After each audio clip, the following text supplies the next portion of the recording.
We're going to start right here where Caitlin Clark was talking about how she disagreed with what went down with her minutes last night, all right? And honestly, she already told the Indiana Fever organization that it's stupid, man.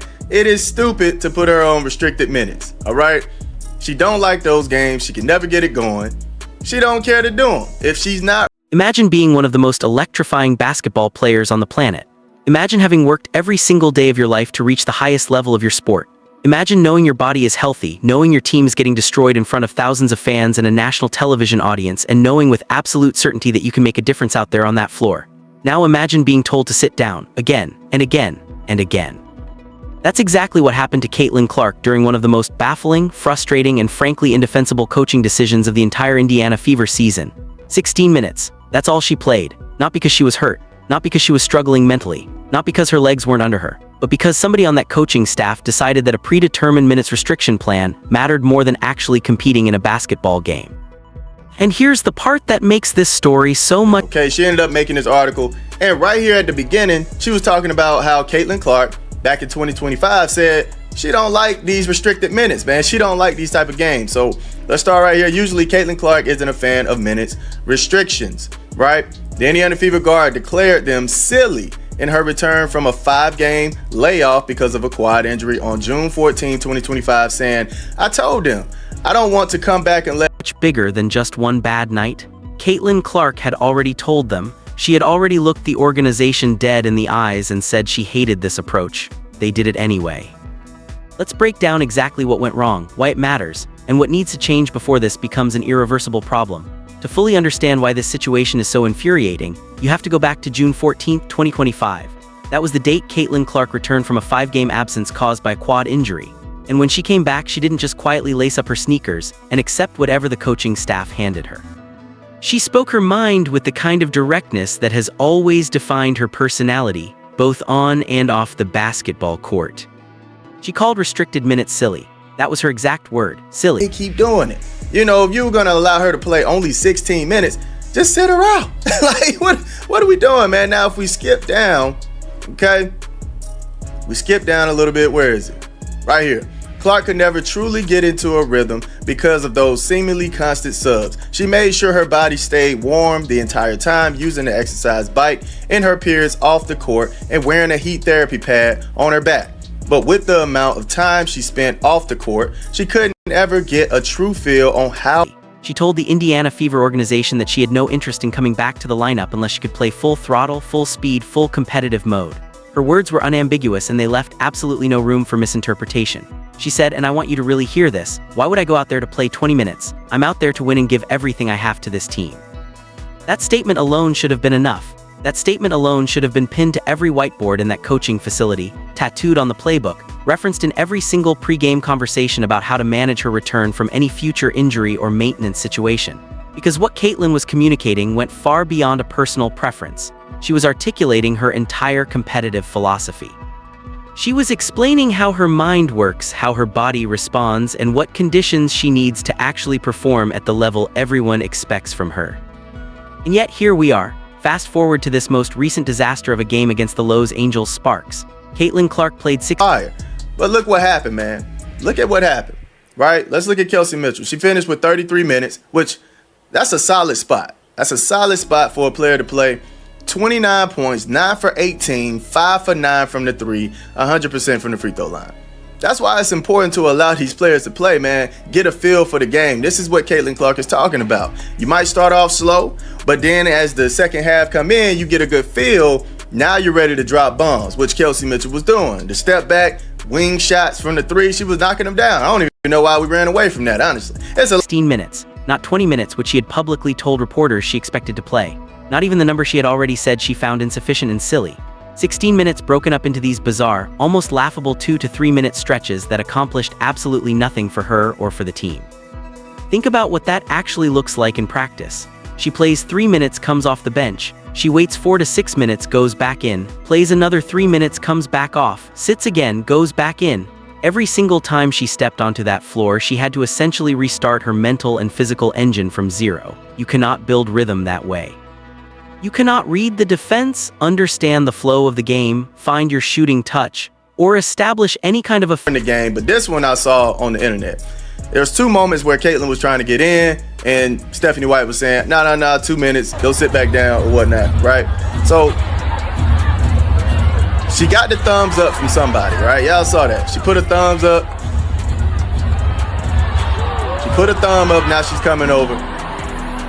But then you're gonna see Stephanie White say, no, we're doing 2 minutes. Watch.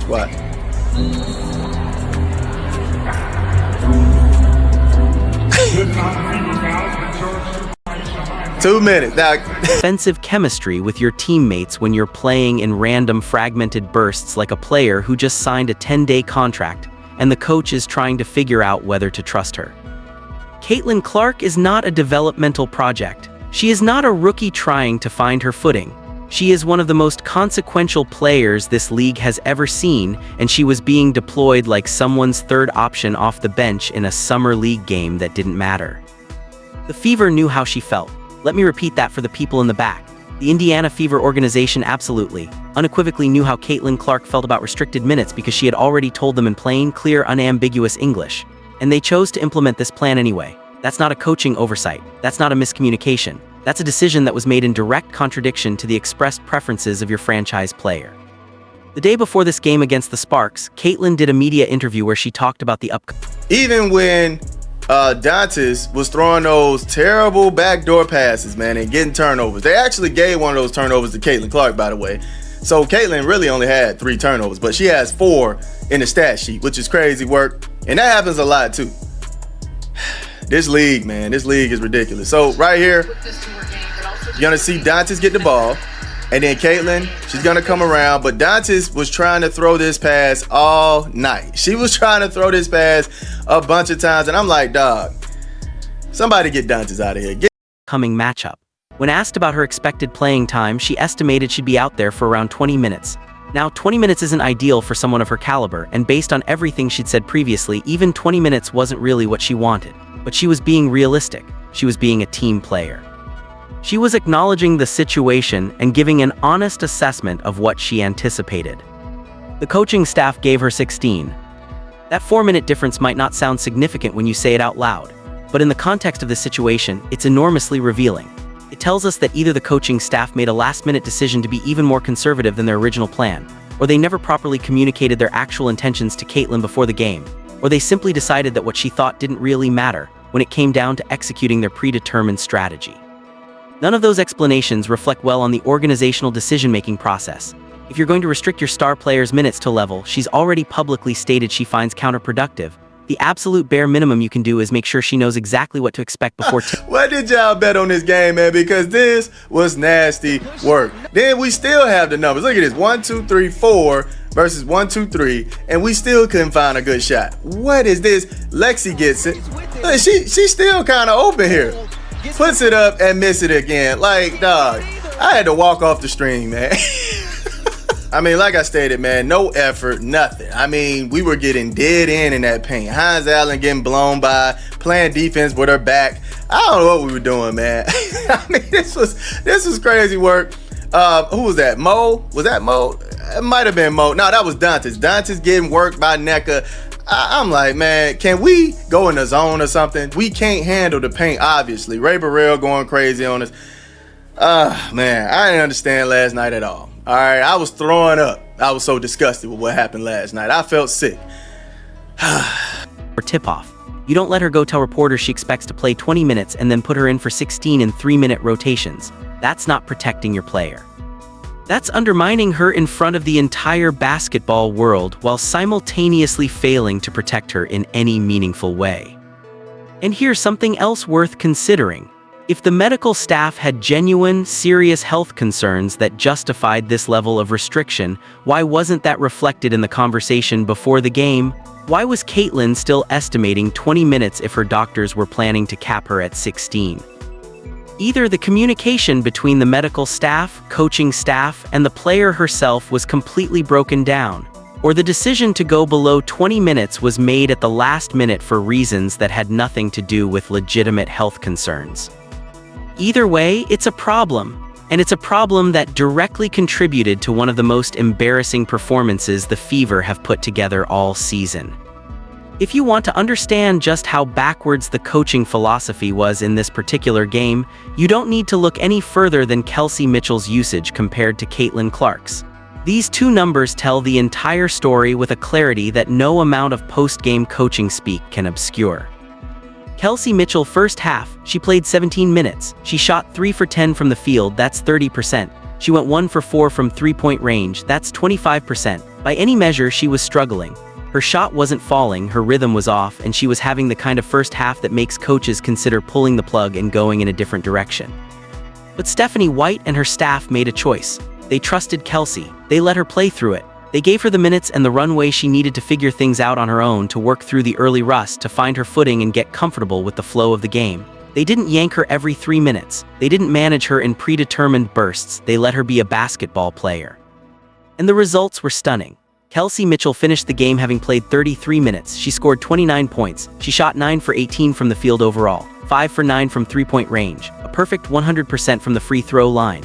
Those step-back threes from the wing in the second half were just money, pure confidence, pure rhythm, the kind of shots that change momentum and shift the entire psychological landscape of a game. That transformation, from struggling shooter in the first half to dominant scorer in the second, didn't happen by accident. It happened because Kelsey was trusted to figure it out. It happened because the coaching staff gave her the time and space to find her groove instead of constantly interrupting her development with substitutions that prevented any rhythm from forming. Now ask yourself the obvious question. Why was that trust extended to Kelsey Mitchell but not to Caitlin Clark? Why did Kelsey get 33 minutes to work through her struggles while Caitlin got 16 minutes chopped into fragments that made meaningful basketball essentially impossible? Both are crucial players for this team. Both are capable of completely changing the complexion of a game, but only one of them was given the opportunity to actually do so. The comparison isn't meant to criticize Kelsey Mitchell, who played an absolutely brilliant second half and deserves enormous credit for fighting through her early struggles. The comparison is meant to highlight the fundamental inconsistency in how the coaching staff deployed their personnel. If the philosophy is to trust players to find their rhythm, apply that philosophy consistently. If the philosophy is to manage minutes carefully and protect players from overexertion, apply that philosophy consistently too. But you cannot have one player getting 33 minutes to discover her game while another player, your franchise cornerstone, is treated like a fragile piece of china that might shatter if used for more than 3 consecutive minutes.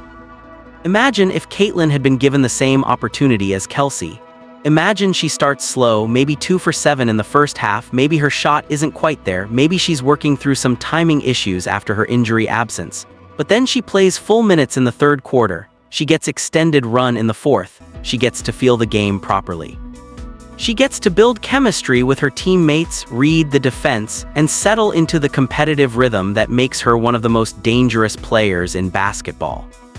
We'll never know what would have happened because she never got the chance. And that's the most frustrating part of this entire story. You can learn a tremendous amount about a situation by watching what people do when they think nobody is paying attention. Or more accurately, when the cameras are on them, but they forget to perform composure for the audience because the emotion is just too real and too immediate to suppress. There were 2 specific moments during this game that captured the entire dynamic between Caitlin Clark and her coaching staff. And both of them are worth examining in detail because they say everything that needs to be said without anyone having to utter a single word. In the first moment, Caitlin gets what appears to be a thumbs up from someone on the Fever bench. Her body language immediately changes. She thinks she's checking back into the game. She starts to rise from her seat, begins moving toward the scorer's table, getting mentally prepared to step onto the floor. Then Stephanie White stops her. 2 fingers, 2 more minutes, go sit back down. Caitlin laughs. It's the laugh of someone trying to be a good teammate, trying to stay positive, trying not to let her frustration show too much on national television. But the laugh doesn't quite reach her eyes. Underneath the smile, you can see the competitor. You can see the person who has worked her entire life to be in moments exactly like this one, moments where her team needs her, moments where she knows she can make a difference, being told to wait just a little bit longer. Again. In the second moment, Caitlin is standing near the bench, clearly ready, clearly warm, clearly prepared to check in. Stephanie White says something to her, and without argument, without confrontation, Caitlin simply turns around and walks back to her seat. No dramatic reaction, no visible outburst, just a quiet acceptance of a situation that every fiber of her competitive being was screaming against. These moments aren't just interesting sideline footage. They're a window into the psychological reality of what was happening throughout this game. This is a player who was suiting up, warming up on the exercise bike during every single bench period, wearing a heat therapy pad on her back to keep her muscles ready, doing absolutely everything in her power to stay prepared for the moment her number would be called, and repeatedly being told that moment wasn't quite yet. The exercise bike detail is particularly telling. Caitlin didn't sit on the bench during her off periods with a towel around her shoulders, relaxing and watching the game unfold. She was actively working to stay warm because she genuinely believed and genuinely hoped that she was about to be sent back in for meaningful minutes. She stayed ready the entire game. The coaching staff just never gave her the opportunity she was preparing for. That's not load management. That's not protecting a player. That's putting someone through the mental and physical experience of being ready to compete while simultaneously denying them the ability to actually do so. It satisfies nothing and protects nothing. It doesn't rest her body because she's staying active and warm. It doesn't help the team because she can't establish any rhythm. It's genuinely the worst possible outcome of every possible approach. After the game, reporter Chloe Peterson put together an article that captured Caitlin's post-game comments. And while she was careful and measured in her language, the message underneath those carefully chosen words was absolutely unmistakable to anyone paying attention. She said, "It's just really hard when you're playing 3 minutes, sub out 3 minutes, 3 minutes, then you're on the bench. It's really, really hard to get into a flow. For the most part, I got good looks. Some of them went, some of them didn't. I probably didn't get to have a feel for the game as I usually do. It's just really, really hard for me to play in that scenario." Read that quote carefully and notice what she's actually communicating beneath the diplomatic surface. She's describing the specific structure of her minutes, the 3-minute rotations, the constant substitutions in a way that makes clear she found the approach incoherent and counterproductive. She's acknowledging that her performance suffered as a direct result, not because of her fitness level or her mental state, but because of the way she was being used. And she's saying with unmistakable clarity that this scenario, this specific approach to managing her time on the floor, is one in which she cannot function at her highest level. For someone as naturally competitive and outspoken as Caitlin Clark, this is essentially maximum diplomatic restraint. She's not nomming names, she's not pointing fingers at Stephanie White directly. She's not going to the media and saying the coaching staff made a terrible decision and I told them so a year ago. But she's making absolutely certain that anyone listening understands that this wasn't her plan, this wasn't her preference, and this approach directly undermined her ability to do what she came to that arena to do.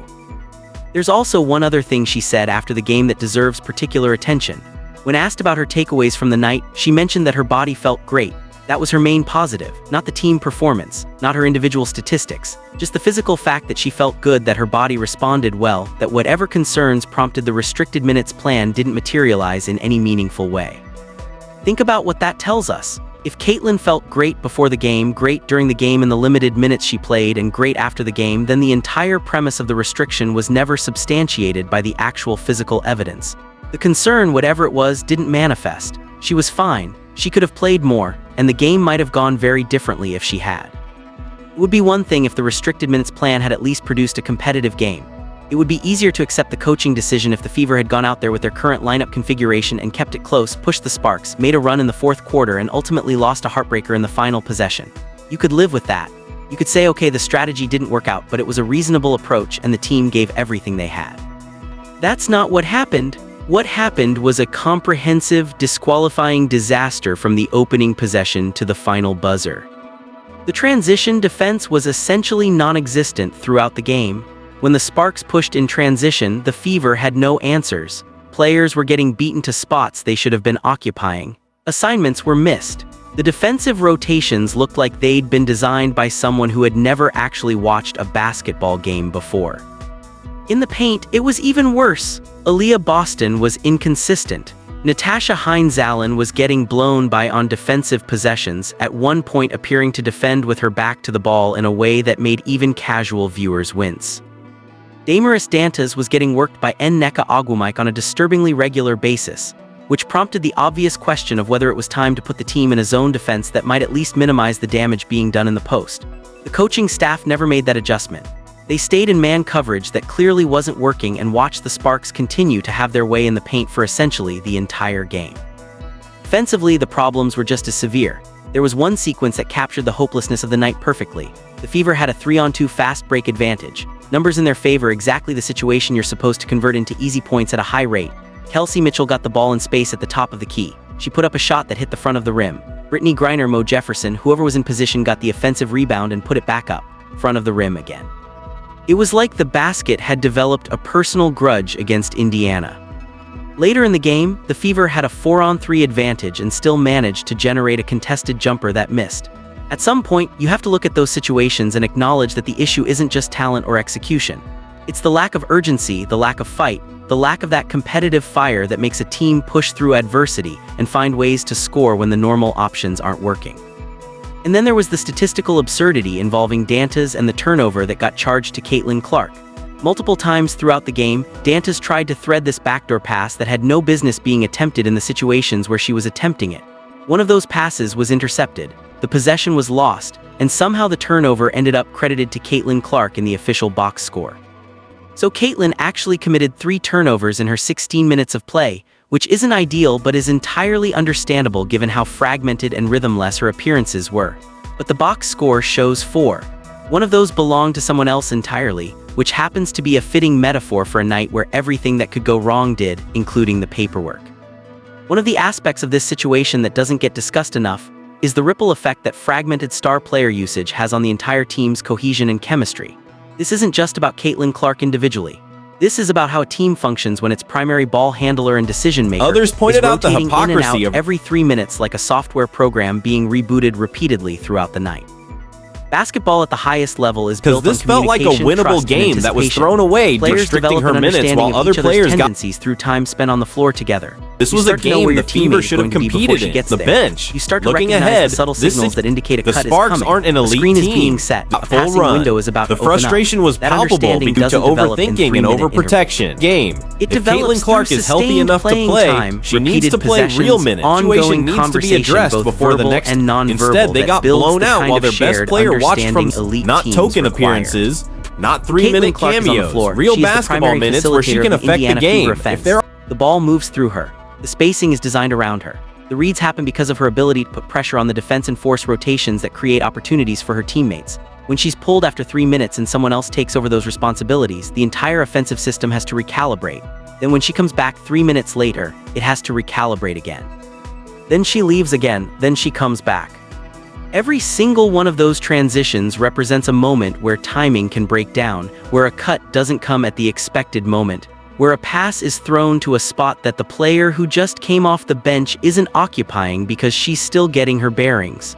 And that's exactly what we saw throughout this game. There was one possession where Caitlin was running the offense and signaled to Mo Jefferson for a screen.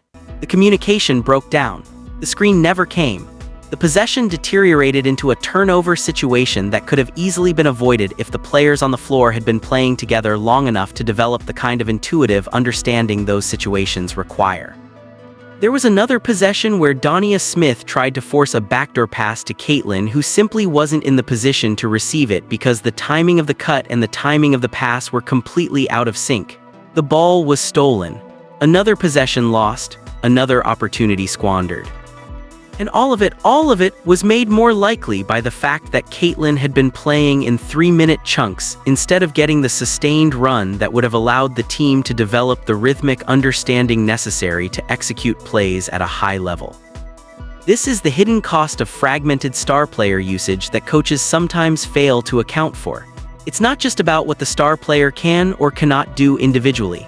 It's about what the entire team loses when its most important player is constantly coming on and off the floor in patterns that prevent meaningful chemistry from forming. What happened in this game against the Sparks isn't happening in a vacuum. It's part of a larger, ongoing conversation about how the WNBA and its individual franchises manage their star players, and it's a conversation that Caitlin Clark's presence in the league has made more urgent and more visible than ever before. Ever since she entered the WNBA, there has been this persistent tension between two competing impulses.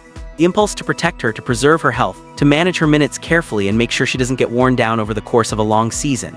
And the impulse that she represents, the impulse to compete, to play hard, to be on the floor in the moments that matter, to be the player her team and her fans need her to be.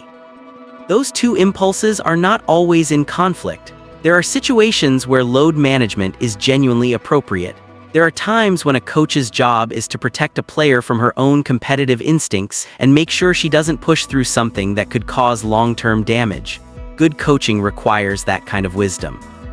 But good coaching also requires listening to your player. It requires understanding how she thinks, how she responds to different situations, what conditions allow her to perform at her best. And what we know about Caitlin Clark, what she has told us directly and unequivocally, is that she does not perform at her best in restricted minute scenarios. She needs sustained time on the floor. She needs to feel the game build, to let her reads develop, to find her rhythm through the natural progression of competitive basketball rather than trying to manufacture performance in 3-minute windows. Greatest coaches in basketball history have understood this about their star players. Phil Jackson built entire offensive systems around Michael Jordan's needs and preferences, and when Jordan needed to play through something, Jackson trusted him to know his own body. Greg Popovich developed one of the most sophisticated player management philosophies in professional basketball, but it was always grounded in deep, genuine understanding of each individual player's physical and psychological needs. He didn't apply a one-size-fits-all approach. He understood what each player needed to be their best. Erik Spoelstra navigated the challenge of managing LeBron James's minutes during multiple deep playoff runs, and he did it by maintaining open, honest communication about what the plan was and why. LeBron didn't always love sitting down. No competitor does. But the relationship was built on mutual respect and transparent communication, and that foundation made even difficult decisions workable. What appears to be missing in this situation is that foundation. The relationship between Caitlin Clark and the coaching staff around this specific issue of minutes restriction seems to be characterized not by mutual understanding and transparent communication, but by a predetermined organizational plan being implemented over the objections of the player it directly affects. That's not sustainable. Star players remember these moments. They remember when their concerns were heard and acted upon. And they remember when their concerns were heard, acknowledged, and then ignored in favor of an approach they'd already clearly communicated they found ineffective and frustrating. Those memories accumulate. They affect trust. They affect the relationship between a player and an organization in ways that can have consequences that extend far beyond any single game. The Indiana Fever and Stephanie White now face a choice that will say a lot about what kind of organization this is and what kind of relationship they want to have with their franchise cornerstone going forward. Option 1 is straightforward. If Caitlin Clark is genuinely healthy and her body is responding well, which she herself has confirmed by describing how great she felt after this game, then let her play real minutes in the next game. Not 16 minutes in 3-minute fragments. Actual basketball minutes that allow her to build rhythm, establish chemistry with her teammates, and contribute in the meaningful ways that make her one of the most dangerous players in this league. This doesn't have to mean throwing her out there for 36 minutes with no plan. It could mean 25 minutes of genuine, sustained playing time with breaks that make physiological sense rather than breaks that seem designed to fit some predetermined rotational template regardless of what's actually happening in the game. It means trusting her to tell you when she needs a rest. It means building the plan around her needs rather than around an organizational comfort level that she's already told you she doesn't share. Option 2, and this is also a legitimate option depending on what the medical staff actually knows, is to sit her out completely if there are genuine health concerns that justify it. Don't put her in uniform. Don't have her warming up on the exercise bike. Don't put her through the psychological experience of being ready to play while not actually being allowed to play. If she needs to rest, let her rest properly. Give her body the complete recovery it requires rather than this strange hybrid approach where she's sort of playing and sort of resting and getting the full benefits of neither. The one thing that should absolutely not happen is a repeat of what happened in this game. The 3-minute fragments, the 2-finger signals from the sideline, the cycle of warming up, checking in, being held back, and watching the team struggle without being able to help. That approach satisfied no one. It didn't protect Caitlin's health in any meaningful way. It didn't help the team compete. And it frustrated the player to a degree that was visible to everyone watching, which ultimately undermines team morale and public confidence in the organization's decision-making. There also needs to be genuine, transparent communication between the coaching staff and Caitlin about what the plan is and why. If there are medical reasons for limiting her minutes, explain them clearly, give her the information she needs to understand why the approach makes sense, and work with her to develop a plan that she can actually buy into rather than one she's visibly fighting against from the bench. She's a smart, thoughtful, deeply professional basketball player. She deserves to be treated as a partner in these decisions rather than a subject of them. The coaching staff should also be willing to adapt in the moment. One of the hallmarks of great coaching is the ability to recognize when a predetermined plan isn't working and make adjustments based on the reality of what's happening in the game. If you go into a game planning for Caitlin to play 16 minutes in 3-minute bursts, and by the third quarter your team is getting blown out and your star player is sitting on the bench looking ready and healthy and desperate to contribute, the right call is to tear up the plan and trust the player. That's not weakness, that's wisdom. That's the kind of adaptive intelligence that separates good coaches from great ones. It's also worth acknowledging that the minutes restriction controversy exists within a broader context of roster construction challenges and systemic issues that have affected the Fever's performance this season. When Caitlin Clark is limited, the burden falls on other players to pick up the slack. And on this particular night, the supporting cast simply wasn't equipped to handle that responsibility consistently. Lexi Hull played 10 minutes in the first half and couldn't provide the consistent offensive or defensive contributions the team needed. Natasha Hines-Allen and Damaris Dantas each had 10-plus minutes, but struggled to contain their matchups defensively. The bench depth that the Fever hoped would be one of their strengths hasn't consistently delivered the kind of impact performances that you need when your star player is limited. Some of that is on the individual players, who need to find ways to elevate their games in those moments. But some of it is also a function of the coaching decisions that led to nobody playing enough minutes to establish rhythm. When you're making constant substitutions at every position, not just at Caitlin's position, you create a situation where nobody can find a groove. The starters can't establish the flow they need. The bench players come in cold and have to immediately perform without any warm-up period in the game itself. The whole team ends up playing in fragments, and fragmented basketball is losing basketball. Rhyne Howard was going absolutely crazy for the Sparks on this night. She was making shots from everywhere, operating with confidence and freedom, and the Fever's defense had no answers for her. When your opponent's best player is playing with that level of freedom and confidence, you need your own best player to be out there generating some kind of competitive counterpressure. Instead, Caitlin was on the bench, and the Sparks ran away with it. The immediate fan response to this game was fierce, swift, and almost universally critical of the coaching decisions. Social media platforms exploded with analysis, criticism, and frustration from Fever fans and WNBA observers across the country. The hashtags trended, the clips circulated. The two-finger moment with Stephanie White became a piece of viral content that encapsulated the entire frustrating evening in a single image. People were asking the obvious questions. Why is Caitlin in uniform if she's not going to play meaningful minutes? Why does Kelsey Mitchell get 33 minutes to figure things out while Caitlin gets 16 minutes of fragmented appearances that accomplish nothing? Why is the coach holding up two fingers and telling her to sit back down when the team is getting outscored and outplayed and has its best player ready and available on the bench? These aren't unfair questions. They're the natural response of an informed fanbase that has followed this team closely enough to know that Caitlin has already communicated her feelings about restricted minutes, that has watched the box score comparison between her treatment and Kelsey Mitchell's treatment, and that has sat through an embarrassing loss that felt completely preventable given the talent this organization has available. The public accountability dimension matters because it creates real pressure on the organization to respond thoughtfully.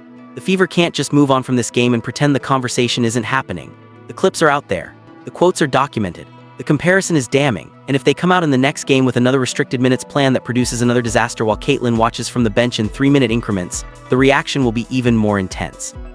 That kind of public pressure isn't always healthy for sports organizations. Sometimes it pushes coaches and front offices into reactive decisions that aren't actually the right calls.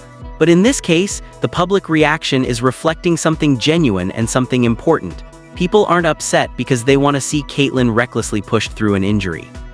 They're upset because the approach that was used in this game made no logical sense, produced terrible results, contradicted everything Caitlin had said about what she needs to perform effectively, and represented a fundamental failure to trust and communicate with a player who has earned that trust through everything she has brought to this organization and this league. Here's where we land. Caitlin Clark is one of the most important players this league has ever seen. She's a competitor at her absolute core. She knows her body. She knows what she needs.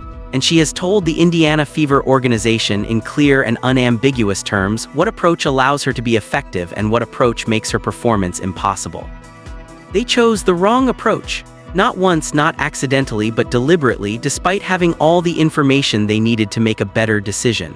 The result was 16 minutes, a blown-out loss, a viral sideline moment, and another chapter in a frustrating ongoing story about trust, communication, and the gap between what a player needs and what her organization is willing to give her. The Fever have an opportunity to fix this. They have a chance to sit down, look at what happened, acknowledge what the evidence clearly shows, and make a different choice going forward. Trust Caitlin's body, trust her competitive intelligence. Trust that when she says she's ready to go full throttle, she means it. Because the alternative, another night of 3-minute fragments and 2-finger sideline signals, isn't protecting anybody. It's just losing. And losing while your best player sits on the bench ready to play is the most unforgivable kind of all.